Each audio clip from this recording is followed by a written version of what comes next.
places don't have a lot of money. But we still end up with something that doesn't get implemented, but the aspiration of those outcomes, right? Which we're not going to get from that situation. So we're thinking about how do we improve SEL interventions? This is where we move into innovation. And if we think about SEL interventions along a couple of dimensions, just overly simplistic, so forgive me, but a couple of dimensions. One dimension that goes left to right is flexibility. So on one end, we have things that are really flexible. They can be implemented in lots of different ways and in lots of different settings. And at the other end, it would be low flexibility. And then the vertical line is resources. We have down at the bottom, low resources, doesn't take a lot of time or cost to do it. And up at the top, it would be resource intensive. And I would put most programs in SEL that have been tested and that dominate the marketplace up in that quadrant. And I always say at this moment, there's nothing wrong with those. They're okay, because a lot of program developers get irritable with me right at this moment because I'm about to say something different. So there's nothing wrong with those if you have the time and the support to really do them. They're great. They've been tried. So no problem. But that's not always the case. And so what I think we need is something that's down in this other quadrant that really is highly flexible and demands not much. And I would describe these as potentially strategies and practices that are common to effective programs. My phone, I just don't know what that is. It's not the best. Strategies and practices that are common to effective programs that represent potentially the active ingredients, the things that really account for why those programs were deemed to be effective. They would be targeted precisely to specific skills, designed to be really doable, to integrate into the fabric and the structure of a school or a classroom, efficient, which means they're fast, and maybe scalable because they have those properties. This is a complicated one, but something that has a rigid structure, meaning it has a core to it that has to be the same every time it's done.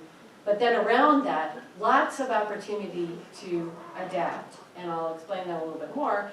And my hypothesis is that if you design that stuff and make it available, people will take it up more. They will do it more in one particular day and across time. And you might see equal to or greater impact from it than you compared to what you see from programs. Right? So you have a big complicated program, it gets implemented, you have a little simple thing, but you do it a lot, and you might achieve similar effects. So the example is something that we've been working on that didn't originate out of this particular idea, but has been a contributor to the thinking for a while. It's called Brain Games, and this is a set of games designed to build executive function and self-regulation. And the reason we started with these is because our first body of intervention work was designing a program. 10 years ago, we thought, there are no programs that really have executive function in them. We're going to design a whole new program. And it's going to be just like the others, but it'll have executive function in it. And so we designed this whole thing, and we made lessons, we wrote lessons, and then we had routines and strategies, and it was so great. And then we did a trial of it. And nobody did the lessons. They just did these games. They did them all the time because they're fun. They're games. Like you can do them with kids, and kids like them, and teachers like to do them, and they took a very little bit of time in the day. So what we found from our evaluation was that teachers really wanted to do the games, and then when we looked at the outcomes, they were completely, the shift in child outcomes was only in areas that were targeted by these games. So games are organized around executive function and self-regulation. We saw shifts in children's attention, their impulsivity, and then eventually in their math and reading skills. So this was like, wait a minute, what if we designed stuff that teachers really wanted to do? And we made them short and fun. Would they do them? And then we would see effects in the domains that are targeted by those things. So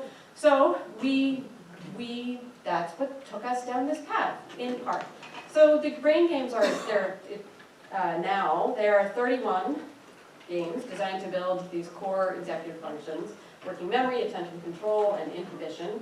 They're called Remember, Stop and Think, and Focus. And we have gone through many pilots of them, revisions of their structure, the object itself with feedback, and then now we're moving into trials of them as their own thing, not embedded in a program.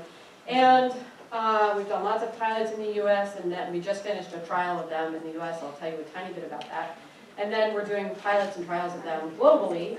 We just finished one that's in Lebanon, Niger, and Sierra Leone, and we are doing one right now in Brazil. We're just about to start in Nigeria. So our study in Lawrence, Massachusetts, this is like a small study done with very little money, but randomized trial, classrooms randomized to intervention condition or a control condition. The intervention was brain games. We asked the teacher, we did a very short training, and then we asked the teachers to play the games. That's basically what we said. We didn't put any parameters on how much or when, but we did ask them to complete a log that told us what they did and when they did them. Turns out they played about 3 a week. Some played more, some played less. And then at the end of the year, at the beginning of the year and the end of the year, we collected a whole lot of data using measures that we felt were quite precisely targeted to the skills we were expecting to build with brain games. And those measures were in the area of executive function, what we call regulation-related skills, which is sort of the big complex of self-regulation. And aside, the terminology of the world of executive function and self-regulation is also a mess. And so we don't like that. So there we have a report called the Executive Function Mapping Project. If you want to look that up, it's free online, and it's about kind of parsing the terminology of this field. That's all I'll say about that. And then classroom relationships, because playing games we expect will build some level of high-quality classroom relationships. What did we find? We found effects on global EF using the trail-making task. So this is a direct assessment where kids are pulled out of the classroom and they do this particular performance task. We saw effects on attention and impulsivity as rated by the assessor. So the person who was actually doing the assessment with the children made a quick rating at the end. This child is not in control of their brain and their body when they're doing this thing. This child really is, that kind of assessment. And then a teacher report of regulation-related skills, which is a scale that's sort of broad self-regulation, and pro-social behavior. So we felt like, okay, 3 games a week for a year drives into specific effects in executive function and self-regulation measured in lots of different ways. It made us feel quite positive about the brain games, but also about this idea of building strategies and practices that are fun to do and doable. And so that's where we went next. And those strategies we call SEL, social emotional learning, kernels. Kernels meaning strategies and practices, little bits. So you might ask, how would you ever figure out what the kernels are? I'll tell you. How do we identify kernels? How would you, it doesn't make sense to me to just say, I think this strategy is going to work, or I think this strategy is going to work. It has to come out of some body of information or evidence. So we decided we would take advantage of all of the information that we built to create that guide that I started with, the Navigating SEL from the Inside Out. So to do that guide, we coded the programs, and we used that data to identify common elements or common strategies. And I'll explain a little bit about that in a minute. We made decisions about what to do based on that. We designed these things. We did pilots over and over again, and then we redesigned them and redesigned them to create an object that a teacher felt good about. So one of the things that we've learned over time is that the thing itself is really important. Instructional designers laugh at me when I say that. The card was really important. They're like, are you kidding? Of course it's important. It has to be something that someone wants to do and that feels good. It's appealing and it's doable on the thing. So we pilot and we redesign with that in mind, and then we test them. So coding programs, we essentially, to create that guide, we created a database or a data. We turned programs into data. They had a coding system, and we bought all those programs, the 25 programs, and then we read every single activity in every unit, in every activity, in every lesson, in every unit, in every grade. And we asked 2 questions. What skill is this thing targeting, and what's the instructional mode? And that information all went into the guide, but it also generated a source of data that we can search. So now we have these data, we can search for something like emotion regulation. Pull all the strategies that were coded as targeting emotion regulation. And I'll tell you what that comes up, what we end up with when we do that. This is just a snapshot of a heat map from the guide itself that gives you a sense of the relative emphasis of different programs in different social and emotional learning areas, that cognitive with the emotion and the social primarily. And you can see that they really vary relative to each other in what they focus on, which is not well known out in the field, and helps people make decisions about what they want to do based on what their needs are. When we search these data for something like emotion regulation, what you end up with is 400 different strategies appear. So, which is hard to manage. But if you look at those 400 different strategies across 25 programs that are targeted or coded as targeting emotion regulation, and you take out the ones that require a scope and sequence and a specific build-up, meaning you take out the ones that you can't just do, you end up with 200 things. And then if you code those thematically, like what's really the same, what are the same types of things, you end up with 7 to 10 strategies. So there are really, across all these programs, things that all of them do. And here's an example. Across all these programs, every single one of them has some kind of routine that supports physiological or behavioral regulation. Every one. I think that probably accounts for the effects of these programs, because it's the thing that's the same across them. I don't know, it might not, but I think it could. So all of those routines to support physiological or behavioral regulation look different. Like this is just an example of the one from PADS, the one from Secure, the one from Ruler, the one from Second Step, and the one from Mind Up. But when you read them, they're all the same, actually. They have the same core steps, 3 steps. But they all have all this variation in like how you do it, how you talk about it, what it looks like. So we essentially found those things and called them kernels and created a catalog of 95 of them, 95 strategies that cover component skills in these big areas of SEL. And then we piloted them with partners in Sacramento, California, in cycles. And just said, here's 10, try them, and then give us feedback. We'll sit down with you and tell us about the object, tell us about what you did, what you hated. Turns out people didn't like a lot of the strategies, and had lots of really useful feedback about how to design them. So we ended up with 35. 5 of them we described as core kernels, and I can explain all of that another time if you're interested in learning the details about the structure of this set. And then 30 others. And they cross 5 major domains of SEL, and they're all different. They have a common set of features. Each is focused on a single specific skill. Each has information about what the skill is and why you would ever focus on it, so that's the teaching part. Each has a game or a routine or something that you do to practice it, and then each has a set of questions that are used for reflection afterwards. So they all have that rigid structure. But then everything else could change based on the setting. So, or the interest of kids in the room, or other things. So they look like this. This is what the first set looks like. I know. Oh, don't you love this? Oh my God, I love this. I love this kind of stuff. Like this is what I should be doing really with my life. I just love these cards. I love the whole thing. So they look like that. I'm happy to pass them around. That's my only set though. So I need it back. But they're cards on a ring. They're laminated. And they're tabbed so you can easily find them. And the first side of the card has that information about the thing. Like what is the skill and why would you be learning about it?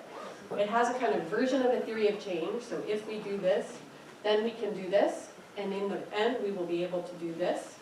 And it has instructions. It has a script for doing it, for actually doing it. It says a few things about what you absolutely have to do. Meaning a feeling circle, however you do it, isn't going to be effective if every person doesn't have a chance. You have to do that. But the way children can participate can vary. Right? So, or you could talk about it in different ways. And then on the back, we have questions that are designed to support reflection and debrief about the experience itself. We also, this is also a part of the rigid structure, which is that there has to be a conversation at the end. What happened? What was it like? This is part of how relationships get built, and it's a way to build the kind of thinking about thinking that we think is critical for embedding the skill in the head so it transfers to other settings. But the questions are, what we learned in our pilots is that the questions were so stupid and nobody asked them. How did you feel when you were doing the feeling circle? What happened? What went well? What went badly? Nobody was really engaging with the questions, so we had to write the questions in a way that was interesting. Do animals have feelings? How do you know? Is that the same as how you know from your partner sitting right next to you? That kind of thing. So we tried to write interesting questions to support reflection and thinking about thinking. And now we're embarking on a trial, which I will not go into, but I'm happy to talk about it if you're interested later. We're also doing a pilot of SEL kernels in Brazil, in Paraty and Sao Paulo, in early childhood settings. And we've engaged in a similar process, which is that we start with a general set designed for early childhood only. So the first set is for pre-K through 6th grade. And we are working, or we did over the last year, in close collaboration with teachers to create the set, to contextualize them, to adapt them, and to bring in kernels that were not in our set that come from their practice. And we're implementing them as a menu, and there's lots of choice and agency built into the process. We mapped the kernels that sit in each of those categories to the BNCC field of experience, which supported teachers to feel like they were really seeing the places where multiple domains of skill building were related to each other.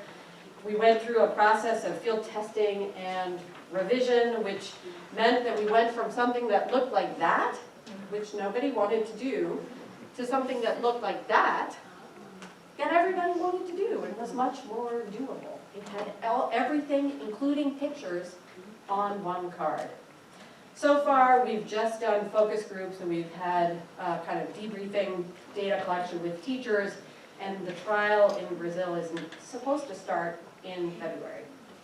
So teachers told us that they drew upon the kernels based on what they were seeing in their classroom, so they did them in response to daily needs in the classroom. They used them in a kind of routinized way, so they used them as a routine in the classroom. The children were taking the ideas back home, and parents began to ask for a set of the cards, and they were doing them at home. And the teachers' impressions were that the children were responding, that things were getting better in the classroom, and the children were calmer and more organized. Happy to talk about that project more too later. Only 6 more minutes and then I'll stop. Okay, second innovation is about managing the lexicon, and this is the taxonomy project. I started this whole thing by saying that the terminology of the field is a big barrier to the field itself, a barrier to progress in the field. And I showed you this picture, and I said it's really difficult to navigate. So practitioners, researchers, policymakers kind of pick and choose, and it's hard to look across and communicate effectively about the field because it's such a mess. So, a large number of disciplines contribute. Each discipline has its own framework, with its own words in the framework and its own definition. And so what we end up with is lots of different names, so lots of different ways of talking about the field, and lots of different types of things. And our view is that if we don't build some connectivity among the frameworks and the words that dominate the field, we will make mistakes. So this cycle that I showed you in the beginning will not be tight and connected. And we will adopt programs, measure them wrong, think that they don't work, maybe when they do, and abandon them. Like, that's the most dire story, but that is a story you've probably heard before in the field of education reform. And one reason for that story is that the words are a mess. So we would like to do something that connects the words to each other. So we created what we call a system for navigating the field. It shows how different frameworks and the words in them are connected to each other. It uses, again, similar to the Kernels project, a coding system to look at the definitions of the words and show where there are similarities. Even when the word itself is different, the definition could be the same. Or the word itself could be the same, but the definition is totally different across different frameworks. And it's kind of designed to function as like a Rosetta Stone. It's like a translator. For those of us who are older, like a slide rule. Anybody know that? Okay. So the goal is to create something that shows how skills and terms are defined in various frameworks, like the CASEL framework, the Character Lab framework, the Aspen Seed Commission framework, the World Bank framework, the OECD framework, and it goes on and on and on. There are just tons of them. To navigate between frameworks that employ different language and communicate in the field. So we created this. It's a set of online tools. There are profiles for each framework. There are these interactive data visualizations and a thesaurus of thousands of terms now. This is an old slide. It looks like this, and if I'm online, am I online? I'm going to show it to you. Does anybody know? Where's the mouse? Oh, here we go. We'll see. Let's see. I'm not. Okay. Well, so we'll go back here. Now I'm not even on the thing. So, how do you get back to slide? Oh, I am on there. How do you get back to the? I did escape. It looks right, but it's not right. Just a slideshow. Oh, I broke it, everybody. Okay, I'll just click on it. That's okay. Oh, you did it. Thank you. All right, so the website looks like this. And if you go to that, all you do is Google Explore SEL. Just those words together, one word. And you'll find the beta site. This is the revised version. It's a little better. It still has some mistakes in it, but we are revising it again. And it looks like this. It has a thing you can click to explore the big domains and look across all the frameworks. It has something that allows you to look at two frameworks against each other and shows where the words are similar or different. And then it has a thesaurus, and you can look up any single term that is in any framework and then find its definition, and then all of the terms that are coded as the same as it. So it basically operates like a thesaurus. Okay, so in closing, so I hope I leave you with all of that information and that you remember every single bit of it, in addition to these three key ideas, which are that social emotional skills and competencies are multifaceted, they are developmental, and they sit in a system of executive function and self-regulation, and these are heavily influenced by experiences of stress.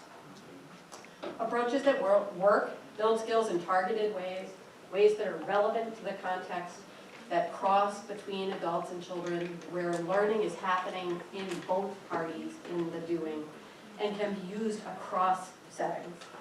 And my view is that the frontier of all of this work is to rebuild, I should have said rebuild, and then scale.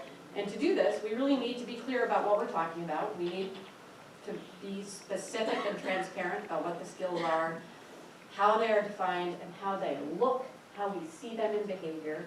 And then I think we need new approaches to interventions.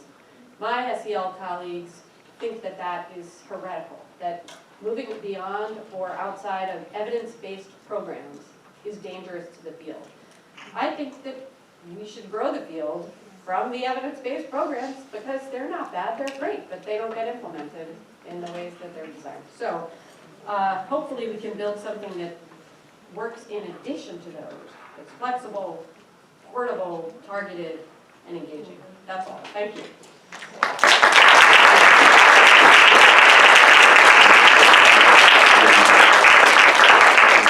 So we have half an hour for questions. Are you all just dying? Are you too hot? You want to stand up? It's fine. If you would like. Happy to answer any questions about any part of it, or to share slides. And, oh, yes. I have a question. So you mentioned at some point that one of the hardest things along the spectrum of how to implement social emotional learning in the classroom has to do with integration into other situations. Mm-hmm. I'm curious, what has been the rationale for developing curricula that practices that separate from the regular classroom situations rather than already developing strategies or integrated strategies rather than separate, or that was done before and then it led to that choice? I don't know. I mean, I think it's I don't know. I mean, so the truth is, in the world, this kind of strategies and practices that promote and support social and emotional skills are just a key component of effective teaching, right? So it's just good teaching. So it's not that there was a moment where it was suddenly like, SEL is a new thing, because it's been in good teaching all along.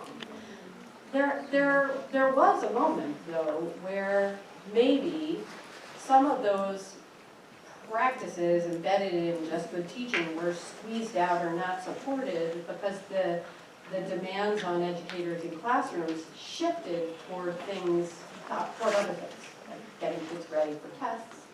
And kids began to show up with significant challenges in greater numbers. And so the response was like, oh, we need an intervention to support kids and build skills. Something is absent. And teachers don't have the skills or the supports to do it because they're focused on all these other things. And I think that the sort of SEL as a program or an intervention showed up at that moment. And I mean, it's great because now we have all of this to work with. But it did sort of artificially generate the idea that this whole domain is kind of separate or something you choose or something that's not just part of what you do in schools, which just seems odd to me because it's a human thing rather than like an educational thing. It's like a thing that is just a thing. So, but it's not really a surprise that there are these sort of over time that things get pushed in and squeezed out or recognized in different ways. It's just time for a new next step, I would say. Hi. Hi. Can you talk a little bit more about the relationship between social emotional learning and equity? You just mentioned during your speech and said that people don't talk about this very often, and I was curious about it. So I see social emotional learning as fundamentally about equity, but the field doesn't always see it that way. And I think that there is evidence from lots of studies that focusing on social and emotional skills is a pathway to more inclusive environments and is a direct support for kids who are typically left out and excluded. I think that's what the science says. The field sometimes is viewed as being designed to support children to acquire skills and competencies to navigate the world as it is, as opposed to building skills and competencies that support them to transform the world into a better one.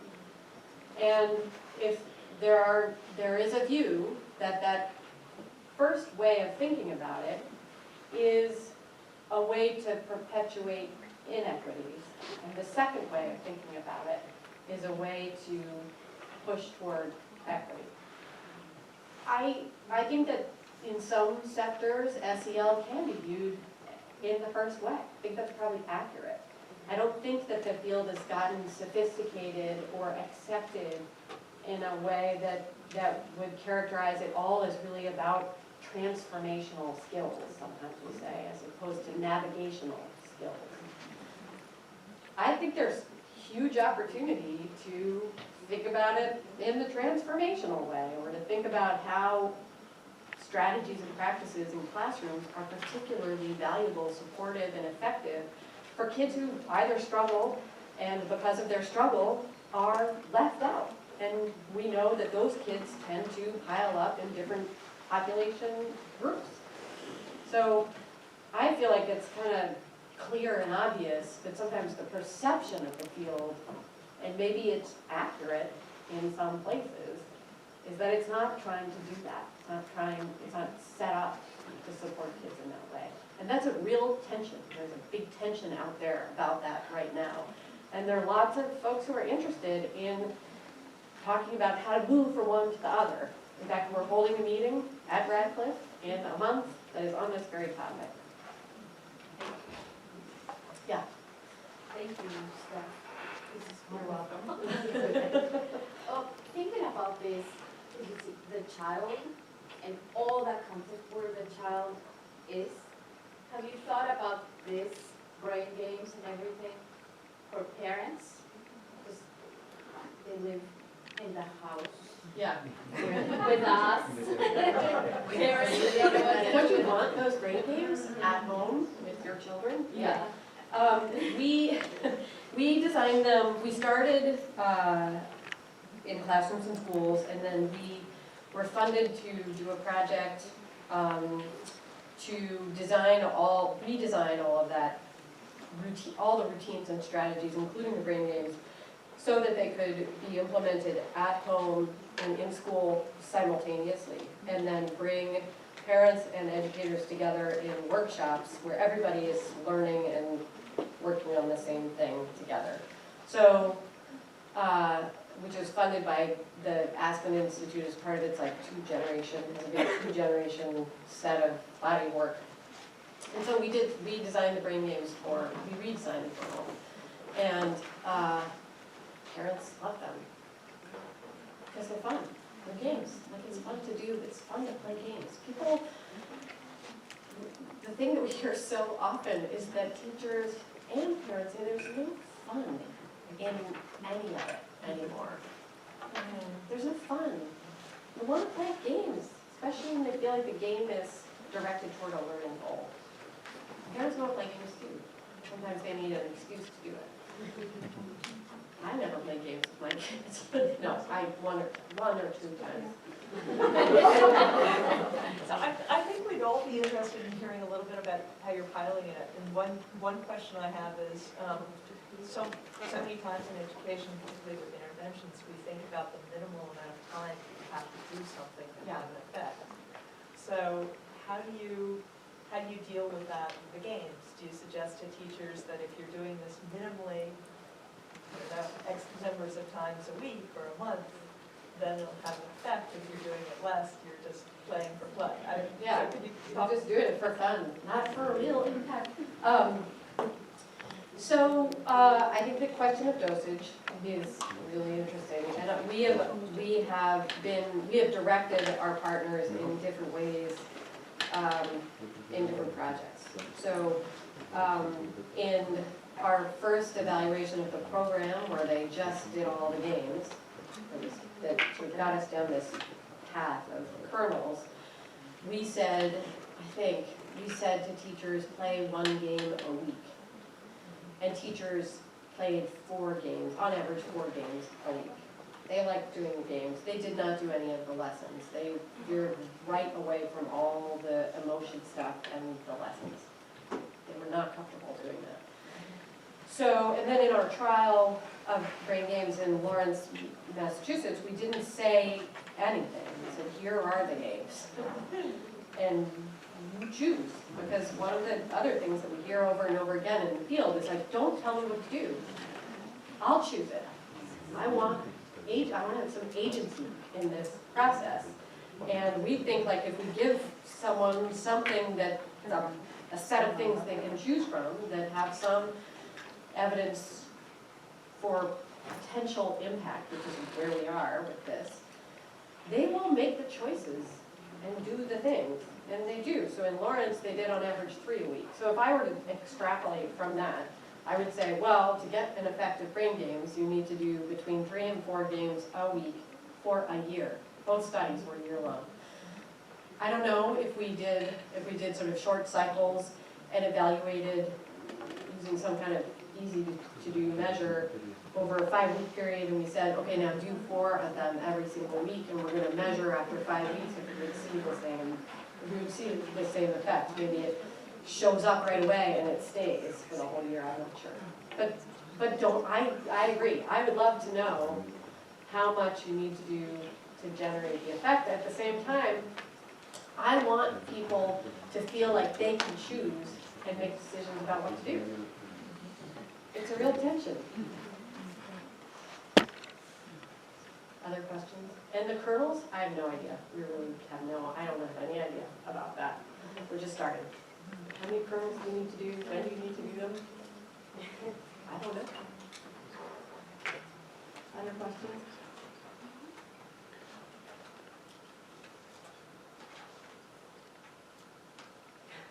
Hi. One of the things I know about this is that it focuses on capacity building for the adults, which I think is wonderful. And so I think that in terms of looking at that, I was wondering how this intersects with culturally sustaining pedagogy, where adults, in addition to being aware of how to regulate their own emotions, are also aware of maybe how the families or the cultures that are represented in the children in their classroom also manage emotions and form relationships, and how that may differ with that of the teacher. Because one of the things that I think causes children stress is cultural mismatch, right, or linguistic mismatch that is not supported or understood in the classroom, and sometimes misbehaviors are poorly evaluated, right? And so I was wondering where this would cross this culturally sustained pedagogy in terms of helping teachers recognize when there's a mismatch, right, and how to evaluate it in a way that's respectful, at the same time growing their own awareness and biases, while at the same time being respectful of that the children bring, which is often representative of what's going on in the home, right? Right. That may or may not be the same as the classroom, and so I was wondering, how that's navigated. Because that's a potential, right, for building both the students and the teachers in terms of multicultural understanding and respectful for differences and equity. So I totally agree with you, and I think that there's some of that conversation lies in this conversation about navigational and transformational skills. Some transformational skills are, it's not just about children, it's about adults, and the kinds of practices and ideas and thinking that you're describing would fit into the transformational category. In SEL, when we coded those 25 programs and when we coded all the frameworks, which we did for frameworks that dominate the US way of thinking about SEL, and then we did and just finished a project that was designed to code the international frameworks for SEL. So we have 40 frameworks on the site now, and they span US and other largely NGOs that have frameworks for SEL. If you code them and ask the question, is there anything in this program or in this framework that directly, indirectly, in the way you're describing or in a more superficial way is about culture, you basically find nothing. So the field has really not addressed this area from the level of defining the work all the way down to the work itself in programs. And so it's a big gap and a big opportunity. And I think it's going to happen when people take seriously moving from navigational to transformational. And there's lots of interest in doing that. One thing we found is that some of those conversations that this work enables between home and school is really very productive. Like, it's useful because it builds a bridge of conversation about what's happening at home and what's happening at school. So for example, one of the routines that we designed for our secure program way back are these I statements. It's actually not new at all. Like, I statements, I feel blah because you did this. I feel frustrated because you didn't tell the bus driver you weren't getting on the bus, and this happens all the time, like that kind of thing. Supporting kids and adults to articulate how they're feeling and why. Kids love to do it, as it turns out, and adults love to do it with them, and the kids in our schools were going home and doing it at home.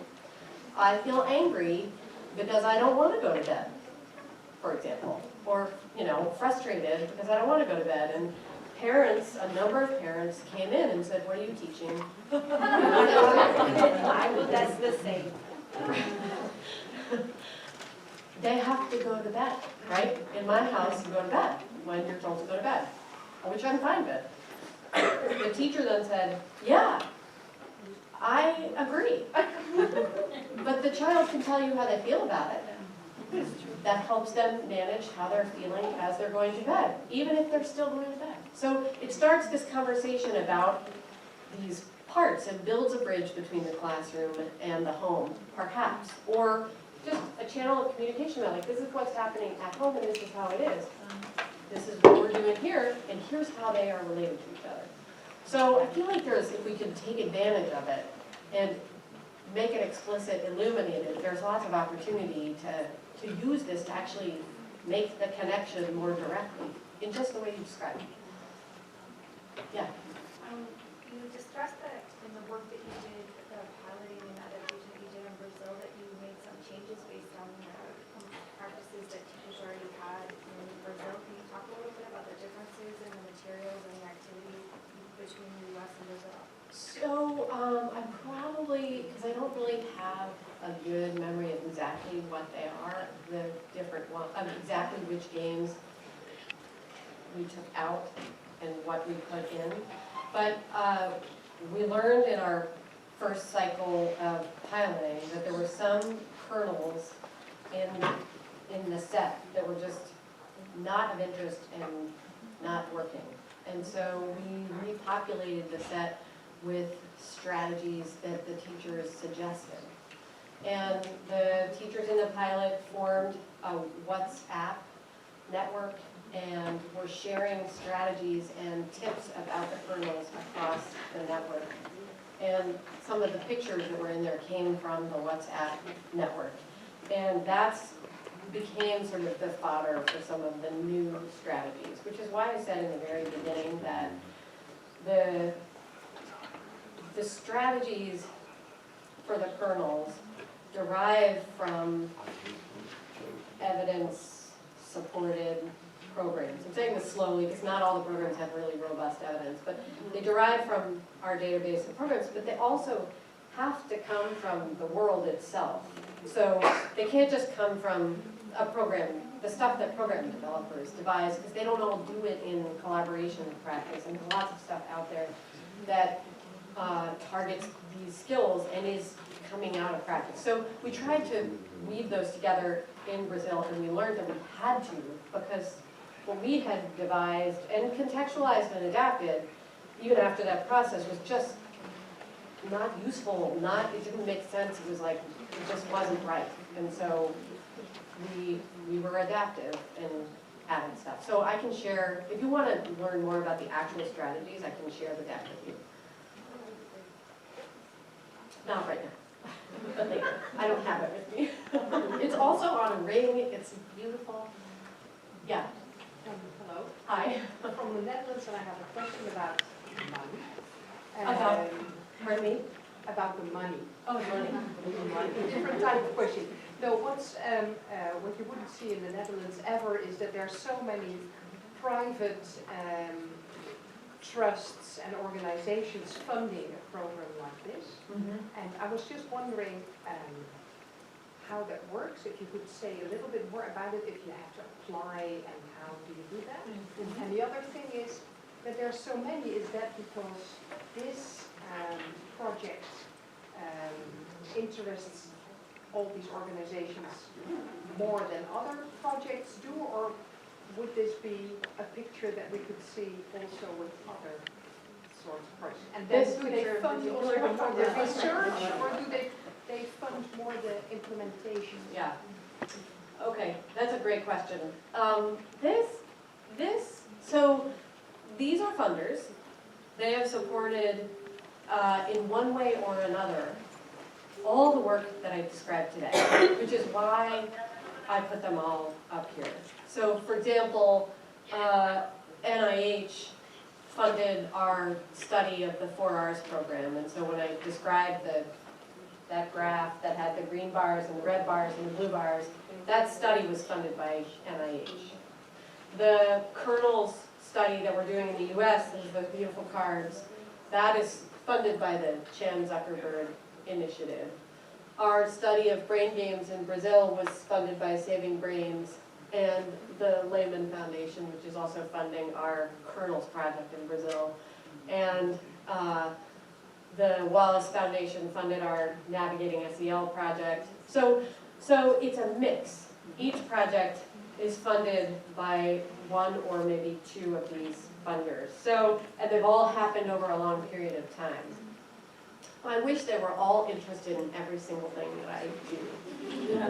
But they're interested in different things. So federal agencies like NIH or the Institute of Education Sciences are typically only interested in the evaluation research. The foundations that are listed up here are far more interested in the design and the development and the implementation of programs or strategies. There are some foundations who are interested in both, but not very many. Very few really want to support program and research together. So it's really a mix. And do they want a lot in return, or is it, but it seems like really difficult to manage if Yeah. all of them have different evaluation reports and. Yes, Or it is very it is difficult. difficult. But these projects wax and wane over time. So we're done with the one that's funded by NIH, but I have to acknowledge that they got us to the point that we got to when we finished. So, but some are very demanding and some are very hands-off. And, but they all have certain requirements. And for every single one, we had to apply in one way or another. There was some kind of application or proposal. Yeah. But if you want to partner on something like kernels, we're always looking for partners, and we will write grants with people. So.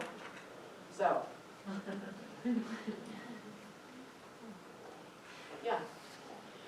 Thank you very much for a really fascinating presentation. It's exciting you are now working in Brazil and in Nigeria, and I was wondering if you have utilized some of the kernels and applied them in contexts where learners are undergoing trauma and conflict, for example, Syrian refugees or Yemen, or so because this would be so useful in contexts where you have more conflict. Yes. So we designed, hold on, I know, this is ridiculous. Wait, I went past it. Nope, I didn't, sorry. We designed the brain game, so this is what happens when you do too many animations. The projects in Lebanon, Niger, and Sierra Leone, that project was focused on brain games, and it was designed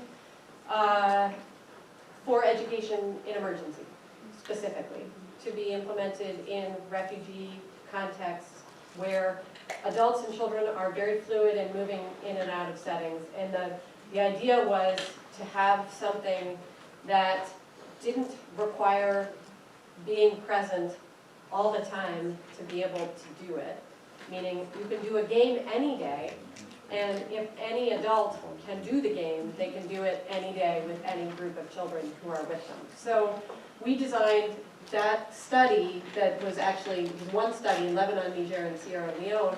We adapted and contextualized the brain games for that setting specifically because our hypothesis was that supporting children to grow their executive function and self-regulation in the context of trauma, exposure to adversity was particularly important and maybe valuable for adults who were working with kids who were coming from those settings.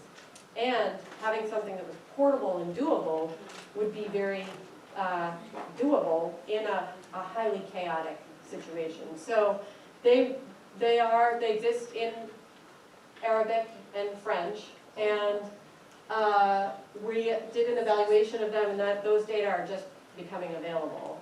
The project in Nigeria is organized around the same principles and is funded by USAID. It's a kernels project, not a brain games project, but the idea is the same, is to build something that can be implemented in highly mobile, affected situations.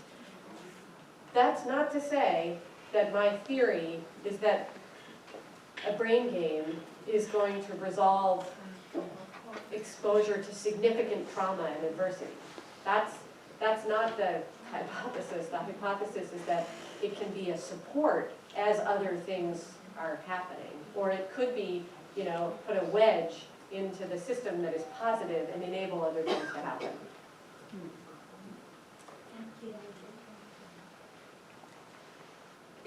Any other questions? Almost 6. Thank you for sticking with it.